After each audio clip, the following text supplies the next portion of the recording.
Hello, everyone. This is your host, Akil Jabbar, and welcome back to another episode of SaaS District. On today's episode, we'll be talking about how to use storytelling, unsuccessful experiences in your startup, and adaptive marketing to grow your marketplace. Today, we have our guest, Murali Satagopan, joining us.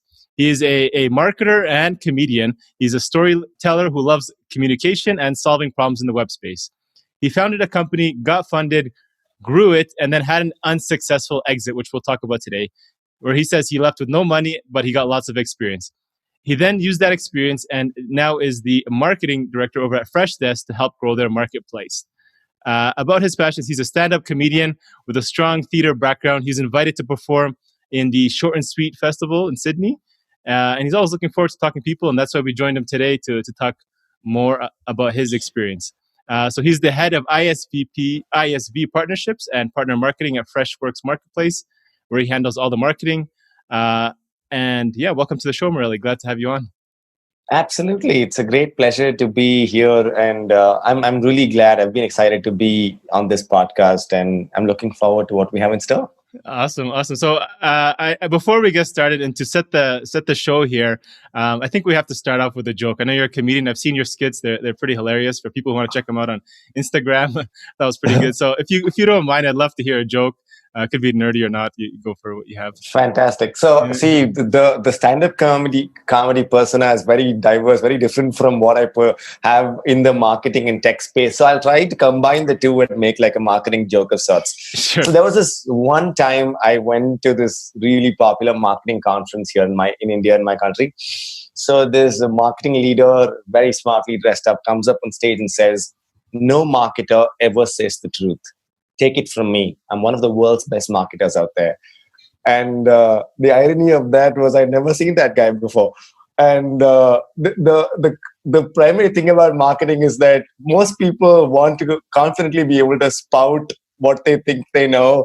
And it's amazing because I've been to a lot of marketing conferences. I don't think I've really learned much, but the one thing I know is confidence. If you think you got it, you can say it. Another thing about technology is every tech company says we're built on some of the world's best tech infrastructure. Now, that's a lot like a real estate guy showing you a brand new house and saying we've used some of the world's best cement and bricks. You're never going to know until the house starts falling a year from now. Sure. So a lot of life is what we see at face value. And I think that's my greatest lesson in marketing, just to start on the lighter side. But we'll discuss a lot more because amidst all the comedy, there's quite a bit of tragedy as well that I'm very happy to discuss. Okay, awesome. So I know on the marketing side, you're very involved on the leveraging different kind of partnerships and specifically with other technology companies to build into the marketplace. Can you speak a little bit more of what are the main areas of expertise, your areas specifically when it comes to marketing and leveraging those partnerships? Absolutely. So primarily, my background came from I started very early in my life with content marketing to be able to build an engine where we could constantly create the kind of content that could pull people to come check out our products. When I transitioned into the partnership space, it really diversified the way we could do marketing. Now, what I handle or my area of expertise is I identify other companies that could integrate with the Freshworks suite of products. And what they do is they build a more comprehensive solution that we can sell to slightly larger customers, because we're living in a world where people don't want one thing that solves all. They want a platform that will be able to connect with multiple products out there to be able to solve a large set of use cases comprehensively. Right. So my marketing lies twofold. I try and identify great technology companies that could combine with our technology platform to extend what people can do in the customer engagement space. The second part of it is I identify great innovative new products that could bring a layer on top of our current product. For example, we have a very strong, powerful customer engagement product. Now there are companies out there that are building very advanced AI and ML technologies with which they could automate and simplify a lot of the work we do. So think of it as us being able to build a very strong base layer with which people could play around and build even more innovative apps. Just to add a thin layer on top of that, right now as we speak, we've brought about an open COVID-19 program where we've offered our platform and a set of resources for any company to be able to build COVID specific apps that could help solve pertinent problems today. Cool. So this is a very niche space where you could play around and do a lot with what is available, which is what excites me.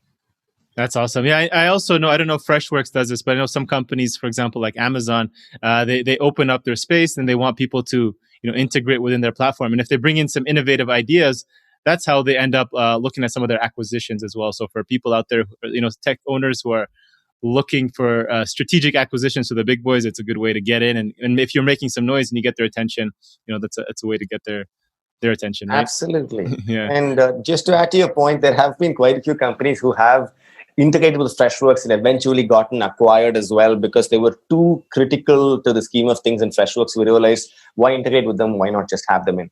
Exactly. And rather than build it from scratch, hey, let's do that. Yeah, that's awesome. So you guys do that. So before joining Freshwork, you co-founded a startup called, I think, Brig. I don't know how to spell it. Bridge. It's the actual bridge. It's the Latin word from where the origin was. Nobody pronounces it right. Don't worry about it. Okay. It was a terrible mistake on our part to spell it like that. But the idea was to sort of take it back to the roots to be able to build that product. And I was very young, and you look pretty young too. So I'm guessing we have a fairly active lifestyle. When at that point of time, I was in the city, I did not have enough things to do and people of common interest to be able to meet. There were Facebook groups, there were meetups, but it involved bringing communities more than bringing activities together. Think of it like tomorrow morning, you'd like to play, say, touch football with 8 guys around the block. You can't really instantly find people. We want to be able to solve that problem. So anybody could create activities, put it up, and other people of interest will get a notification saying something like this has come up.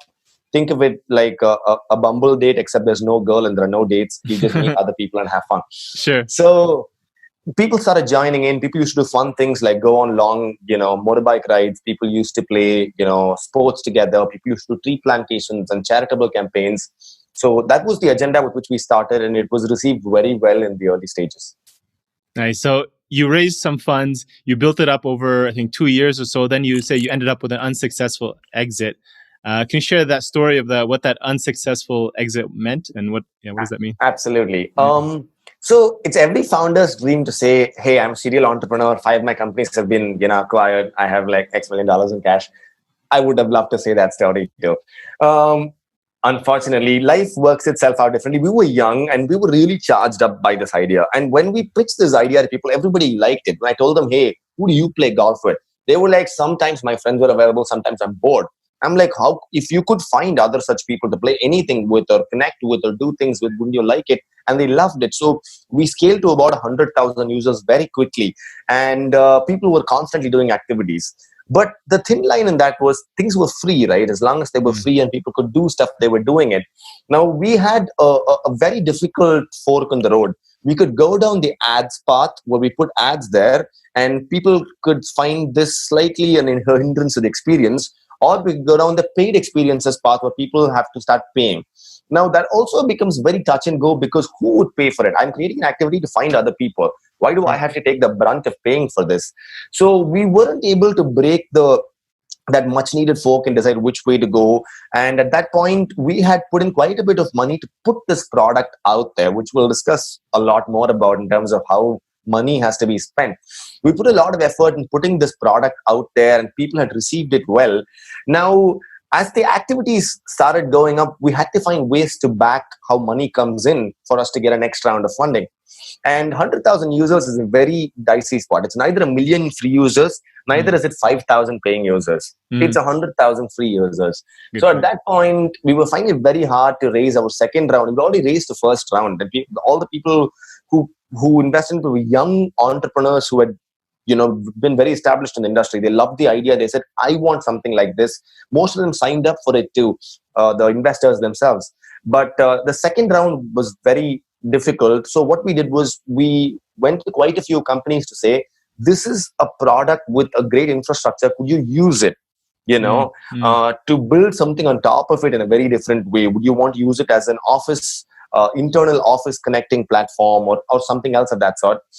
1 or 2 companies were interested, but this wasn't something they wanted to actively pay for and acquire, right? So at that point, Freshworks was one of the companies where the founder was genuinely interested in saying, "Hey, I like the energy of you guys. I don't know if the product is of any use to me. Would you like to interview with us and see if you'd like to fit in?" And at that point, I said, I really like the concept of something called a salary. I haven't seen that in 2.5 years. So let me see if that's something up my alley. And I interviewed with them, and that evening they offered me a job, and that's how I came into this job. Wow. But then how did that exit happen at that point? Were they the one that acquired it, or somebody else? Or is that what you mean? You So just kind of shut it down?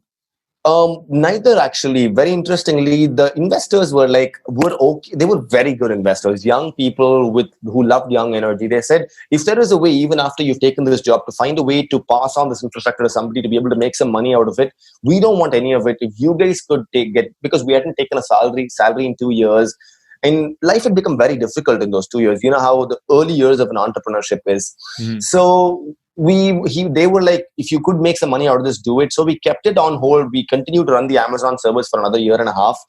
At one point, the investors said, just pay us a dime each and take the complete ownership off to you. It doesn't matter. I think you guys have really given it the hard effort, but just they say, don't drag a corpse too far. You know that you guys have gotten jobs and you've settled in. So go on with your lives. So when I say an unsuccessful exit, we have passed on the infrastructure to another company for them to build something on top for no payment whatsoever. The reason is we at least wanted somebody to benefit from the good work we put in. And the reason why I proudly use unsuccessful is I think we need to admit our failures as much as we admit or talk about our successes, because I learned quite a bit from the fact that I was a pauper trying to build a pretty cool app for 2 years. Sure. Yeah. Yeah. I think that's the same with growth marketers out there, like the initial story you were talking about. So marketers go out there and they talk about all their wins and all the great case studies they built.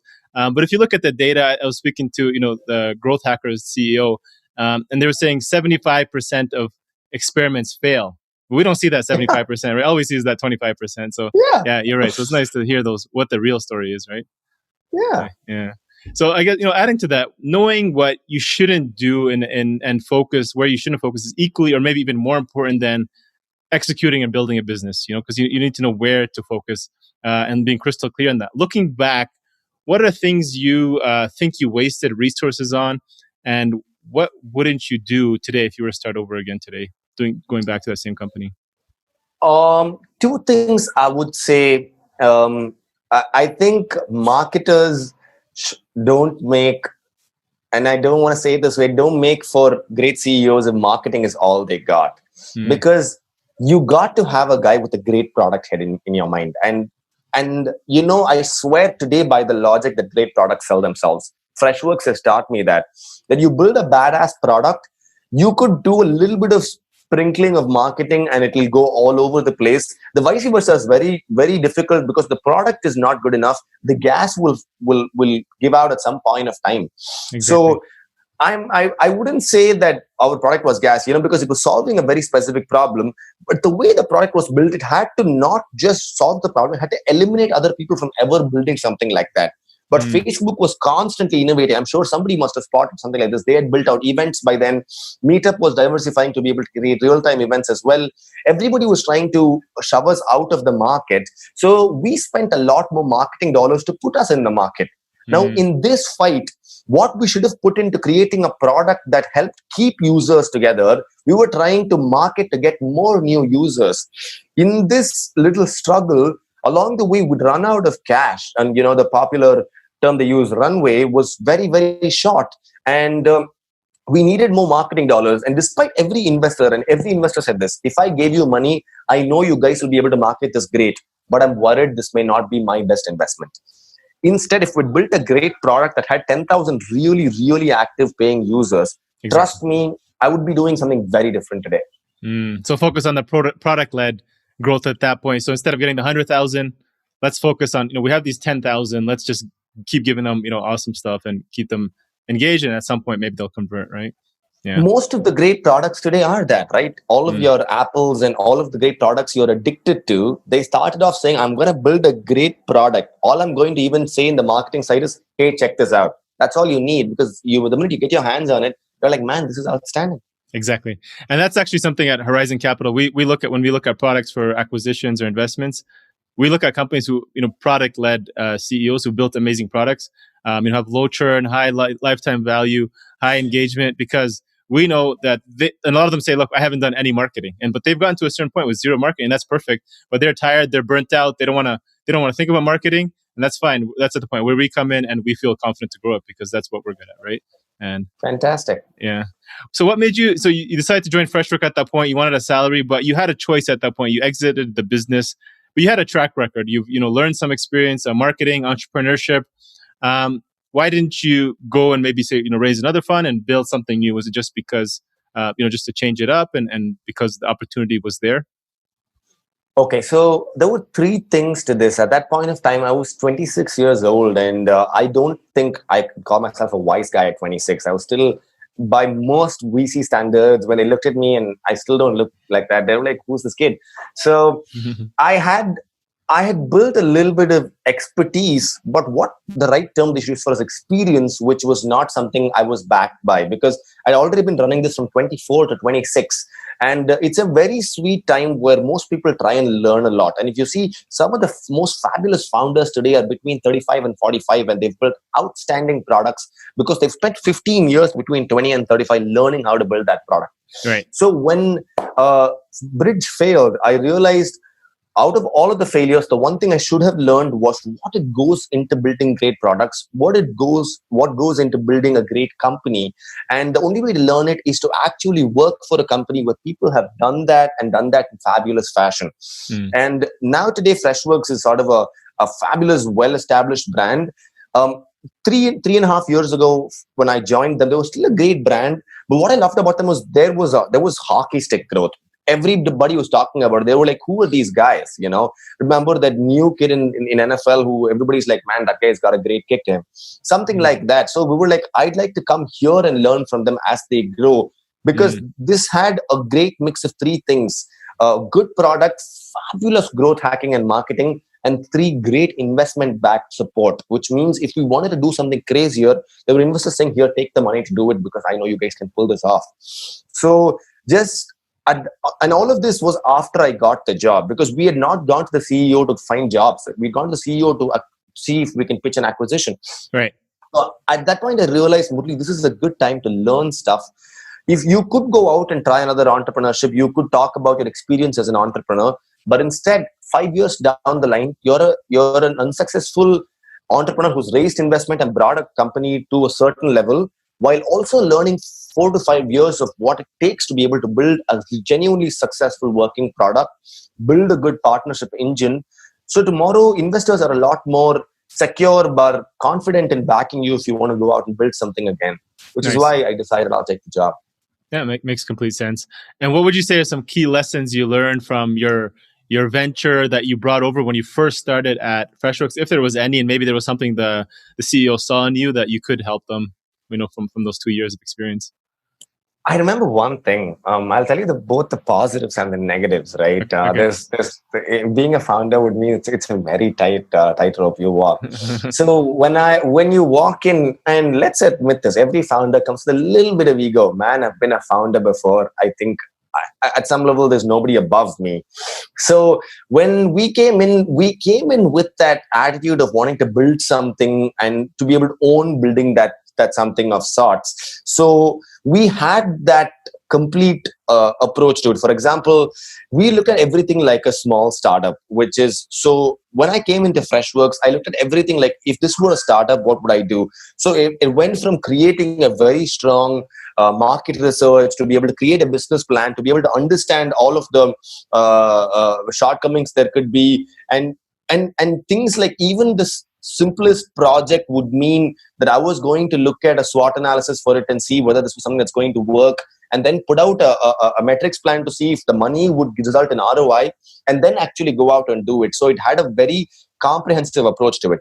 But the negative side was I wanted to own most of it. Like, I really loved that I wanted to own it. It did become a detriment very early on, where some of my managers were like, you got to involve other people too in this process. And it took me a little while, about 1.5, 2 months, because it's been 2.5 years of me just deciding to do stuff and agreeing with founders. So The managers were fantastic and very helpful. Though they saw that they didn't highlight this as you have a problem. They highlighted this as you could convert this into a positive. Use the team to start working together, collaborating and working, which meant we built a fabulous team. And that's how everything started. When I joined Freshworks, we had 30 apps. We had just launched something called a Freshworks Marketplace. Today we have 1,156 apps. Wow. We have over 800, 900 partners. We can integrate with pretty much anything under the sun. So it all happened because somebody at some point of time said, it's all right, this guy thinks like a startup. We could use that and tweak it to get positive results. Makes so I'd sense. say that was a magical learning for me. That's an interesting mentality going in, right? Because I think when you're a founder, you have a very small team, you're very lean, and you try to do as much as possible on your own. But then when you go in there and you're like, look, I actually have an entire team I can leverage, and they're probably a lot better at designing this and have experience in the product than I do. But I'm just so used to doing it on my own. So that's cool that now you probably have a better understanding on how to leverage that, right? Yeah, big time. And I think independence is a positive. You got to look at it as a positive and say, I like to do things independently, but teamwork is the biggest plus there can be. And the kind of talent there is in this company, just being able to bounce off ideas meant there were people out there who had the confidence to say, no, that sucks. Don't ever repeat that idea again because that sucks. And it felt good to know, man, somebody disagrees with me, because very few people did back in my previous entrepreneurship role. That's true. So you work on the partnership side to help market that Freshworks Marketplace, over 1,000 integrations. How did these partnerships work? If you can get a little more detail, and why should other SaaS founders consider leveraging this channel for their own growth? So if I'm a startup, I want to come to Freshworks, why should I consider putting the time and resources to integrate with you guys? Great question. Actually, this is the question that I want to answer for every founder out there, and I'll answer two-pronged. One is why you should come integrate with the Freshworks Marketplace. Two, why you should have your own marketplace. So number one, if you see small companies out there, everybody has a linear growth model where they're going after an inside sales, where they're going after a field sales approach, where they're trying to find new customers. They probably have a very lean SDR team that's trying to reach out to people and ask if they're interested in a product like this. But how is your product actually out there? Because if you're small and new, you're not on the magic quadrant of Gartner, you're not on the top 10 list in G2 Crowd or any of that. So and a product hunt listing would at best mean a few eyeballs, but it does not mean that people think your solution is backed. So when you come to something like a marketplace, what you do is, for example, I'm going to assume that you are a startup that takes call recordings and then analyzes key information to give out insights on what customers are asking for. Now, assume this is your product line. We have Freshworks has both a customer support and a calling tool. When you want to be able to give your services out there, you're trying to find call centers who would want to use your AI software to be able to find what customers are asking for the most, and to be able to go to call centers that are mostly large. Why would they wouldn't listen to a 12-member company sitting out of some random small Midwestern city to buy you out? But if you integrate with Freshworks and are listed on a proven marketplace with 1,000+ apps, where you say, I integrate with Freshworks, say Freshcaller, to be able to take all of their calls, understand the recordings, and to give out key insights on these are the top 10 or 20 things that your customers ask for, which you could automate using either knowledge bases, FAQs, or bots, it would mean that you could reduce your tickets by 24%. Now, suddenly you're talking business. And what we do as Freshworks is that we believe that partners are gods. They're our guests, and we should treat them at utmost respect, because that's how our business grows too. I'll explain both sides. Okay. Now, if you are a partner, we want you to get maximum value. So what we will do is we do joint programs where we do marketing out to our customers about the joint solution, where we say we're not just a calling software. We are now an AI-backed calling software with Freshcaller plus, for example, a Keel, to be able to get key insights so that you can improve your call volumes and while also getting better output from your calls. And we will promote this using collaterals. We'll support you in our annual conferences. We will put word out there through initiatives, and we will connect you with our sales teams. Now, what happens is you're getting a lot more visibility for free without ever having to put yourself out there. So many of the small 12-member, 13-member companies have enterprise customers because of Freshworks today. Because they were like, wow, I'm excited that you guys have that extra addition. Talk to me about it. What we do is we instantly ping that partner and say, can you come on a call with our customer? We'd like to present your idea, your product as well along with ours. That way, both products are sold. For us, this is the second side. Today, as I said, people don't ask just for, hey, give me calling software. They will say, I'm getting too many calls. I hate it. I want a solution. So I'm not going to say I have fresh call. I'm going to say, here's how I can reduce your call volumes by 20% while also giving you a very enhanced calling experience. Try Freshcaller plus Akil. So we will present a comprehensive solution to the customer. So the propensity of us closing customers significantly increases thanks to our partners. The propensity of you even finding customers as a small company called Akil.com increases massively because you are on our marketplace. So it's a win-win situation for why I always say go out and partner with as many established players. And the last part, which is why I said you should have a marketplace, is when you grow, make 10 other small companies grow. Because you owe it to this world to be able to contribute back to every company was a small company someday. And everybody wishes, man, somebody was out there for me to latch on to. So when you become a $50, $100, $150 million company, go out to the $2 million companies and say, come integrate with me. I will put you in front of 10 more customers because trust me, you lose not a penny by putting good partners out there in front of your customers. Right. And so what type of SaaS integrations are you currently looking to partner with? Like, what are you checking for? Is it size of their business, the quality of their team? I don't know, like what stage do they have to be added to your marketplace? I imagine, right now, like remote-based companies or platforms would be helpful or some kind of integrations there, but so we have a suite of products primarily in customer and employee engagement. So we have a Freshdesk, which is our flagship product, which is customer support, and Fresh Service, which is a sort of our flagship in the employee engagement. It works to be able to provide internal IT support. It's an ITSM tool. Right. So along with this, we have a Fresh Sales, which is a CRM. So between these three products, you can integrate with a plethora of tools. Primarily, I would say if you are in the AI ML space where you can automate some of the things our products can do. The third, if you're able to do analytics, take the data that we are giving to be able to improve on it. Four, if you are in the space of adding a separate value along with what we do. For example, there are companies as unique as gifting softwares that are integrating with us. For every customer who raises a ticket and the ticket is resolved and it's a loyal customer, with one click, the company can send them a gift, which is a small integration inside our product. So by that, I mean, we're restricting nobody. However small you are, however unique your product is, if there is a genuine use case for you to integrate with our products, we will welcome you on board. Wow, that's awesome. And what are some trends you guys are seeing users adapting and moving towards, say specifically to the COVID-19 virus, and then most businesses now shifting remotely? Do you see them saying you're using a specific integration more, or like a suite of type of integrations now, like in the last few weeks or months? So definitely, I think the most obvious answer is people have started using remote sharing tool integrations the most right now, because back then, at least at some level, people had some physical contact, but now the number of call volumes have really gotten sky high. So a lot more remote sharing applications are happening. Bot applications are taking precedence.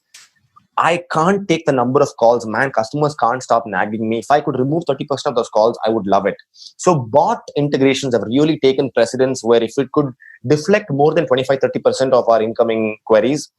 And in the CRM and the ITSM space, the ITSM space has now become very weak because people are not coming to the office. So which means all of that we have to do has to be entirely what we can do to remote support. So in that, we're still seeing the trends of people being able to, we call it robotic process automation. Without humans sitting in the office, can we, do a lot of the work that humans used to do? So those kind of integrations are really taking precedence in the ITSM space as well. So COVID has brought about a lot of automation. COVID has brought about a lot of new approach to solving unique approaches to solving existing problems. Cool. So if you're a company out there that is thriving in this COVID time, where you've found a unique way to solve problems, do integrate with Freshworks, because we could open up the market to you. Okay, I want to play a devil's advocate here. I do love integrations, and I'm a big advocate for it. But I've spoken to some founders, specifically in B2B SaaS companies. They've built a few integrations. They've gotten wildly successful results, almost building their entire lead generation funnel and sales engine through them. One specifically, I know, for example, they integrated with Intercom, and I think they landed a client like Walmart through that. Another one was it's in the email marketing space. They went through like the Shopify's and the WooCommerce, and they got a lot of their initial leads through there.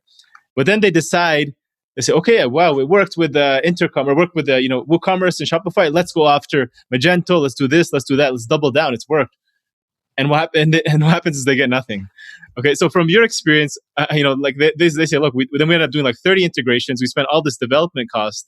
How can a SaaS founder or marketer validate whether that partnership will be worthwhile for their product before actually investing all that time and money? Beautiful question. It's a very tricky space, and I'm going to be honest with you. Okay. So don't evaluate size. If you are looking at a partnership with a company, don't look at the size of the company or the product or the maturity. Look at how well that partner program is structured. The partner program is the way in which you can evaluate whether this is something that you want to put your resources in. Rest assured, any integration you build is a 2 to 3 month developer resources, developer expertise, the economic investment you're putting into all of this, and you need to be able to validate it. So if you're looking at a partner program where there are proven track records of other players who have seen this, and this is players in your space. If a random fintech company has seen space, you as a customer engagement company shouldn't go out and integrate. You need to find other such companies that have seen value like this. And there is also the relationship you're building with the people who represent the partner program out there. I say 99% of great partnership is the relationship you have with the partner. If you're able to, most of my partners are fabulous guys who are always ready to welcome me and take me out for drinks, because apart from the fact that they've done good business, they have a great rapport with me. We've tried to put them in front of customers at every juncture possible. So you got to be able to validate all of this before you jump in.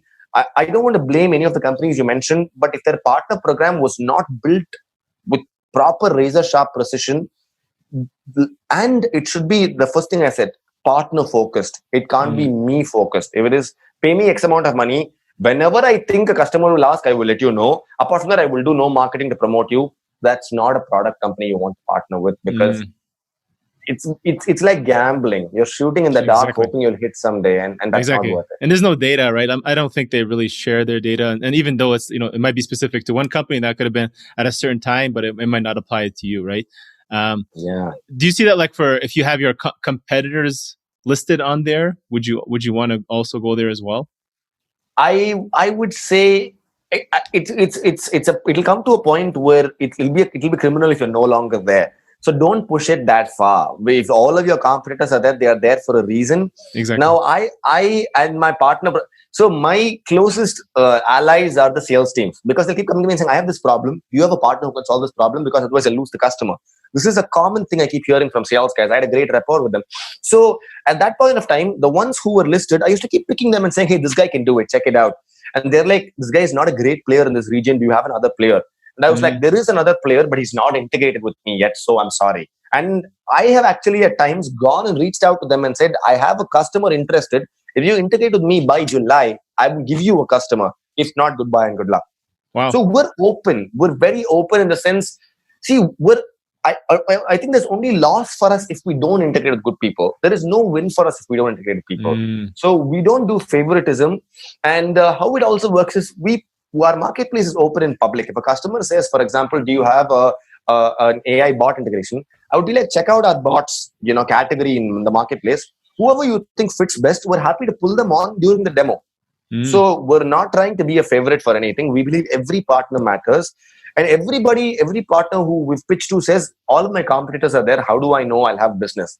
And I ask them, every competitor is there in your business field. Why are you still having shop? Why don't you shut shop and go home? That's true. But you're there. So which means somebody still wants you despite all of your competitors. I'm using the same argument. So get on the marketplace already. Makes sense. Yeah, I mean, that's the reason why you're in business, right? You're different or better in somehow. So I like that you guys actually, if the client comes to you and say, hey, like, I don't like this one you have, you guys actually go out and you'll try to find a better solution. That's awesome. So you guys now have over, I think, 13 products now within the suite of Freshworks. Now, specifically on the growth experiments, other than partnerships, can you share other successful growth experiments that have worked really well for any or across any of these products that maybe have surprised you or the team? Maybe not specifically in your area, but that you've seen.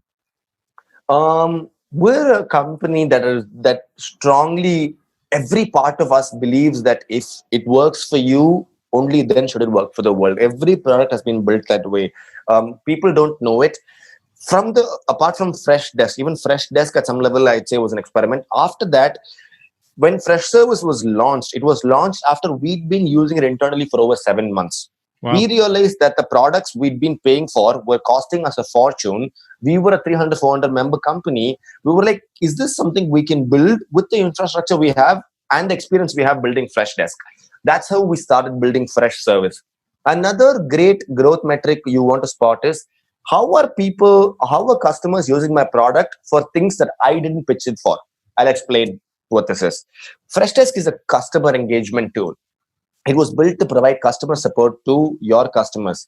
But not so many, quite a few of our customers were using it internally to be able to give out either laptops, mouses, or to be able to install software. They were tweaking our ticketing system, adding integrations to be able to solve this problem. So we reached out to them and said, hey, why are you doing this? They were like, we love your experience. You are just at perfect affordable cost. We can't pay for those behemoths out there. We were like, damn, why aren't we listening to you? So that's when we took Freshdesk. We built a whole different ITSM engine, got the ITIL certification, and then launched Freshservice. And then it took off like a rocket because every customer who was already using Freshdesk for this just said, I will stop paying here and start using Freshservice. And because I already have customers anyway, I'm going to use Freshdesk also for that, which meant that we weren't losing the customer. We were getting them on a new product, which means we were upselling / cross-selling. And we get free validation because he's been a customer for 3 years.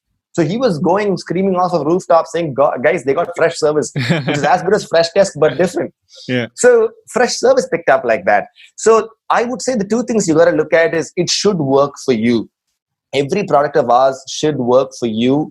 Number two, look at patterns in which people are tweaking your product for their needs. It means that it has worked for them without you realizing that it could work for them. And those are great insights for you to start building better products.